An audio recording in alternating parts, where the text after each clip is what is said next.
Hey, what's going on everyone? Welcome back to my channel. Today we are going to be talking about sales objections and how you can identify them and then how you can overcome them. So an objection is going to be your first roadblock you encounter when you're on the pathway to trying to sell a client or a customer a product or a service. So there are a couple different types of common objections that usually come up. But before we get into the actual types of objections, let's go over what an objection even is and why it comes up. Now, as humans and in the world we live in, everyone seemingly is trying to sell us something, and that is what marketing and advertising is all about. So because of the world we live in and because of all the advertisements constantly hitting us on our phone, when we look up, when we're on TV, on the computer, on YouTube, everything, right? There's always ads. An objection is simply just a defense mechanism that we've built up to protect us from not wasting money on things and spending money on things that we don't necessarily need. Now, the thing you need to understand as a salesperson or as a business owner is that that is an inherent truth to how humans behave. However, people still need to do business and conduct business. So understanding that it really is just a mental defense mechanism, that will help you start to identify what the real objection is. Because a lot of times a client will give you one reason that they don't want to buy something, but in reality, the real reason is something different. So for example, let's say they say it's something about the price, but in reality, they really need to go check with their wife or something like that if they can make that purchase. And that's totally fine. That's called identifying the decision maker. So before you even get on a call with a client, you want to do a couple things to qualify the client. Try to find out who the decision maker is. Also try to figure out what their problem is and how you can solve it. All of that information will be used as we get into the specific ways to handle the most common objections. So as we get into it, one of the most common objections that a customer or a client gives is that, you know what, we just don't have the budget that you're asking for this product or for this service. Now, this is totally normal because, like we said, people are defensive. They don't want to just give their money away if they don't see the value.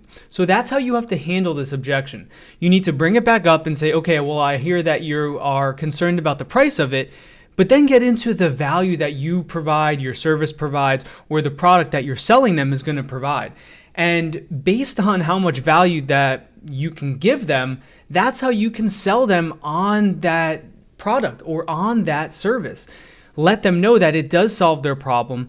And even though it might seem like it's out of their budget, they may not be really taking into account the hidden cost, the opportunity cost of not going ahead with your product or your service. And another way to get over this budget objection is to always give the client 3 different pricing options. This way they can see how, based on the price, they are going to be getting a different kind of value. So if they say they don't have the budget for one of the service packages, see if they go down and see if that service package below or that product below will satisfy their needs. This is a great way of kind of showing the client or the customer that you're flexible and that you have multiple different types of offerings to meet and match their needs. Now, however, you can quickly find out if this is not the real objection, like we said before, because even if you start to go down and you're showing them cheaper options and you're also showing them how you're still going to be giving them value and there's still other things going on, there's another issue there.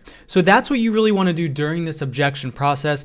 Don't just wipe it off, but understand that a lot of times people have what's called a reactionary defense mechanism. And that's going to be just saying, oh, that's way too much money, because in their head, people want to save their money. They don't want to spend it. So start to break down, when people bring up budget and they bring up cost, start to break down what value you are going to provide. Start to break down what the problem they are having is actually costing them. And then also always remember to send 3 different pricing options for your product or service so they can match that with their budget. Now let's get into the next most common type of objection that people give, and that is authority. They might say, hey, this sounds great, but I need to check with my boss. I need to check with my manager. I need to call my wife even. A lot of these different things are also used to kind of brush you off and to not have to make a decision on the spot. So once again, you want to make sure that as early as possible, not in a rude way, but just in a straightforward way, ask them, am I talking to the decision maker? Do you have the authority to make this budget change or whatever it is, this project? Are you able to sign a contract? And if they say no at any time, make sure you stop immediately and say, hey, can we get that other person on the line? Try to do it right then and there. If you don't want to wait, right? If you wait, then you have to address it at the end. So try to get them on the line right then and there. If not, say, okay, well, can we schedule another meeting where we all can be on the line and I can walk you through the same sort of thing. This way, when you do bring up your entire pitch and you send your proposal and whatnot, you actually have the decision maker on the line. Now, it's not always this easy. Sometimes they're like, oh, the manager's in a meeting or my wife is out of town. I'll call her when she gets back. But always make sure you use that as your source of follow-up. They gave you that objection that they don't have the authority to make it without someone else. So you need to do everything in your power now to get them to talk to that authority figure as quick as possible before they forget all of the value that you told them you were going to offer them. Now, being able to overcome this authority objection is also somewhat of a challenge because you need to make sure you don't step on the client's toes too much and you don't want to rub them the wrong way because people have an ego, right? They want to feel like they're the one in control. So they may even say, hey, you know what? I am the decision maker, and they're not. Or let's say they are the decision maker, but there's other people in their company that are influencers that they need to run the project by or the service by before they sign off on it. So it's kind of like a balance of you rubbing their ego the right way and letting them know that you're there to help them, you're on their side, but at the same time, trying to really dig a little deeper and see who else is involved in this. What are the other influencers in this decision process? Who are the other decision makers that have the authority to go ahead with your product or service? So if you start to do that, I guarantee you these objections will start to get easier and easier to handle because now you're starting to already change the way you go about your selling process. You're going to try to see what objections are real from the start. You're going to try to get the decision makers on the line that actually matter, and that is going to help you so much on your journey. Now, let's get into the next most common objection that clients and customers give all the time. I hear this one most frequently, I think, and it's that now's not the right time, or let's follow up in a month, let's follow up next quarter. Now, these are very, very big objections for you not to miss, because a time objection is simply just the client saying that they don't want to make a decision right now, or they're lying and it's another issue. It's a price issue or it's an authority issue. So when someone says something about time, you always want to press them on this, and you want to ask them, what is giving this more time going to do for you? How long can you go with the current problem you have? And try to put a dollar figure on that. And this is one of the biggest ways to handle this time objection. If they say, hey, we really want to bring someone on to manage our YouTube ads, but we don't want to do it right now. We just want to figure it out on our own for a little bit. And you can say, hey, let me stop you right there. How much is you trying to figure this out on your own costing you and costing your business? What if you were able to bring someone on tomorrow that could just tenfold what you're doing, start to bring in much more traction, and save you all of that time compared to if you try to do it yourself and waited and then hired someone anyway? So start to break that down for them. Start to show the client that you're not just trying to be pushy, but you are trying to show them that waiting doesn't necessarily answer and solve their problem. But like I said, a lot of times the timing objection is nothing more than a stalling mechanism, and it's used to cover up one of the other real objections. So don't shy away from this. Don't just say, okay, yeah, awesome, I'll call you back next week or next month. I guarantee you, if you just have that attitude, you're going to miss out on so many sales. So not only do you want to try to figure out the real objection underlying the time issue, but you also want to follow up with them. So you are going to try to sell them on your product or service even before they said they're ready, because like we said, they may be actually missing out on a lot of value and money, but you also want to make sure you put notes in your calendar, in your CRM, whatever you're doing to keep track of your client records.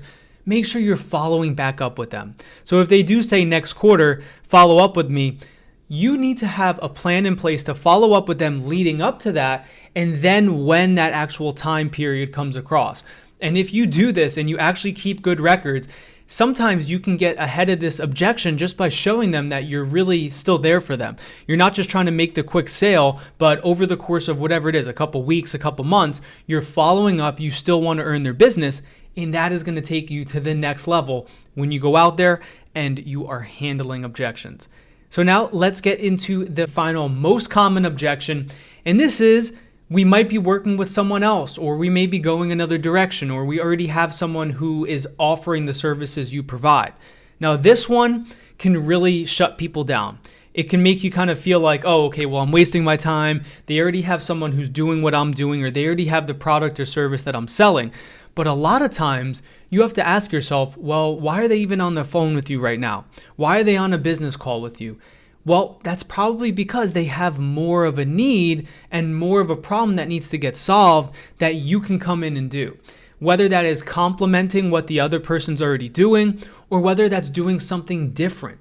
And remember, there's so many different kind of micro areas in every skill set nowadays. So even if a company did hire someone to, let's say, run their advertising campaigns on one platform, that doesn't mean you can't help them on another platform. So just because a client says that there's someone else in the mix, they're talking to other people, don't let that discourage you. And a lot of times, they may actually just be testing you.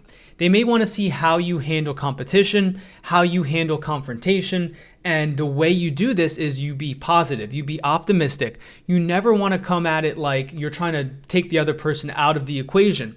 You want everyone to get along, you want everyone to benefit. And like I said, there's so many different kind of areas and skill sets and products and services that you can offer the marketplace. A lot of times what you can do is complement what the client is already doing, and you don't have to necessarily just let that be the end of your sales process because they said they're interviewing someone else, or because they said they already have someone on board doing those services for them.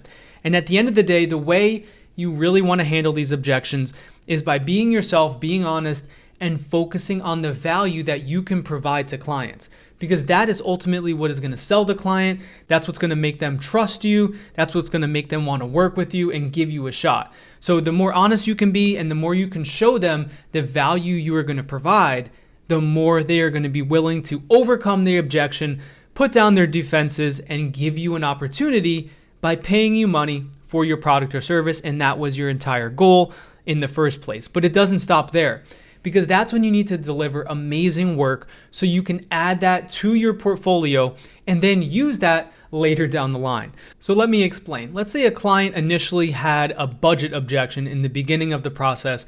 I worked through it with them. I showed them the different kind of value I was going to provide, and I sold them on the product or service. Then what I did was, throughout the month or two I worked with them, I tracked down everything I did. I tracked all of the numbers I helped them achieve, all of the sales, new followers, whatever it is, and I put that into a case study. Now what I can do when the next client brings up a budget objection, I say, hey, look at this case study of this last client. They said the same thing. They said, hey, I think this product or service is too much, but you know what? I showed them the value I was going to give. They gave me a shot. And then here's the real kicker. You open up the case study, you show them results, you show them graphs, you show them visuals, and you show them the value that you added a previous company. People believe what they see, not just what they hear. So if you start showing them things, third-party data, show them case studies, things you've done for other clients, and show them why the product or service you're selling is actually worth the money, then that price objection goes away because the client understands this person knows what they're talking about, they've done it before, and they can do it again for me.